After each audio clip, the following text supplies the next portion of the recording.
కిందట విలీన ప్రతిపాదన వ్యతిరేకించారు. అదే స్ఫూర్తితో అనుక్షణం తెలంగాణ రాష్ట్ర ఏర్పాటు కోసం తర్వాత పోరాటం చేశారు. అధికార పార్టీ ఎంపీగా ఉంటూ ప్రభుత్వంతోనే ఢీకొన్నారు. తన పోరాటంలో పోలీస్ తూటాలను ఎదురొడ్డారు. బుల్లెట్ గాయాలను లెక్క చేయలేదు. ఆనాటి నుంచి ఈనాటి వరకు తెలంగాణ రాష్ట్ర ఏర్పాటు కోసం అనుక్షణం తప్పించారు. ఆయన్నే రాజకీయ కురువృద్ధుడు, తెలంగాణ పోరాట యోధుడు జి వెంకటస్వామి. తన 60 ఏళ్ల కళ సాకారమవుతున్న వేళ ఆయన ఫీలింగ్స్ ఎలా ఉన్నాయో తెలుసుకునే ప్రయత్నం చేద్దాం. నమస్తే సార్. తెలంగాణ ఏర్పడుతున్న ఈ సందర్భంలో ఎట్లా ఫీల్ అవుతున్నారు? 60 ఏళ్లుగా అనుక్షణం తెలంగాణ రావాలి రావాలి అని పోరాటం చేశారు. బుల్లెట్ గాయాలు ఎదుర్కొన్నారు యువకుడిగా ఉన్నప్పుడు. ఇప్పుడు ఎట్లా ఫీల్ అవుతున్నారు? ఇవాళ నేను మొట్టమొదటిగా నిన్న రాజ్యసభలో తెలంగాణ స్టేట్ బిల్ శాంక్షన్ అయినాక మనసులో అనుకున్నాను, ఇదంతా చేసింది శ్రీమతి సోనియా గాంధీ. ఆమెకు కృతజ్ఞతలు నేను తెలుసుకున్నాను. ఎందుకంటే మేమంతా పోరాడము సాధిస్తేందుకు. నేను ఏఐసిసి వర్కింగ్ కమిటీలో 30 ఏళ్ళు ఉండి అందులో ఎప్పుడు మాట్లాడినా కానీ దాన్ని లెక్క పెట్టలేదు. కానీ ఇవాళ ఏఐసిసి రెజల్యూషన్ ప్రకారంగా తెలంగాణ స్టేట్ ఫార్మేషన్కు పూనుకొని ఇవాళ రాష్ట్రం తెచ్చిందంటే సోనియా గాంధీ. ఇక్కడ అప్పుడు హైదరాబాద్ స్టేట్ గవర్నమెంట్ ఉండే. నిజాం స్టేట్ పోయిన తర్వాత బీరామ్ కిషన్ రావు గారు చీఫ్ మినిస్టర్ అయ్యారు. ఆయన మరి వాళ్ళిద్దరు మాట్లాడుకొని సెంటర్లో ఏం చెప్పారో ఏమో కలిసిపోవాలన్నటువంటి ఒక విషయాన్ని క్యాబినెట్లో డిసిషన్ అయినాక 1956 నవంబర్లో 2 రాష్ట్రాలు కలిసినాయి. మీరు ఎందుకు వ్యతిరేకించారు? ఎలా వ్యతిరేకించారు? అప్పుడు నెహ్రూను కూడా మీరు ఢీకొన్నటువంటి పరిస్థితి ఉండింది కదా. ఎందుకు వ్యతిరేకించామంటే తెలంగాణ స్టేట్ కావాలని ఏదైతే ఫజల్ అలీ కమిషన్ ఇచ్చిందో లింగ్విస్టిక్ ప్రావిన్సెస్ మీద, ఆ డిసిషన్లో తెలంగాణ ఇవ్వాలని ఉండాలి. దాన్ని మర్జ్ చేస్తున్నారని తెలవంగానే ఇక్కడ ఉస్మానియా యూనివర్సిటీ పిల్లలు అండ్ తెలంగాణ ప్రజలందరూ కలుసుకొని గో బ్యాక్ ఇడ్లీ సాంబార్ అని గోడల మీద రాసుడే కాదు మీటింగ్లు పెట్టడం మొదలుపెట్టారు.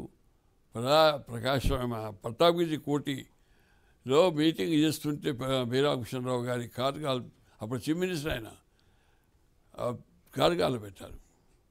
ఆ తర్వాత తెల్లారి చూస్తే ఎంతోమంది ఆ కార్యాలకు పెట్టే తర్వాత ఫైరింగ్లో పిల్లలు చచ్చిపోయారు.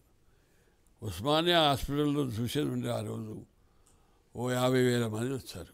ఇది అయిన తర్వాత మరి మూమెంట్ జరుగుతూనే ఉండే స్లోగా. 69లో మాత్రం చాలా సివియర్గా స్టార్ట్ అయింది. చాలా అంటే చాలా ఎంతోమంది ఫైరింగ్లో చనిపోయారు. నేను చెప్పినట్టు ప్రకారంగా ఫైరింగ్ అయిన తర్వాత రోడ్ల మీద శవాలు పడితే కూడా లేపటం లేకుండే, కర్ఫ్యూ ఉండే. అరెస్ట్ చేసి జైలు చేశారు.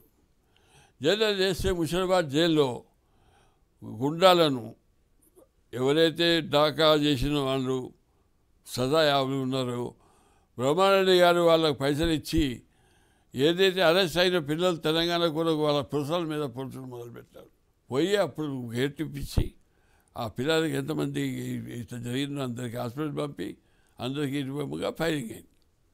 ఆ ఫైరింగ్ నా పైన జరిగింది, నా జీప్ పైన జరిగింది. ఏదైతే అప్పుడే చెన్నారెడ్డి గారు వచ్చి ఇట్లా జీప్లో ఎత్తుకొని పోతుంటే వీరికెళ్ళి ఉస్మానియా హాస్పిటల్ దాకా నెత్తది కాకుండా పోయినారు. నాది ఇట్లనే ఎత్తుకొని పోయిండు ఆయన.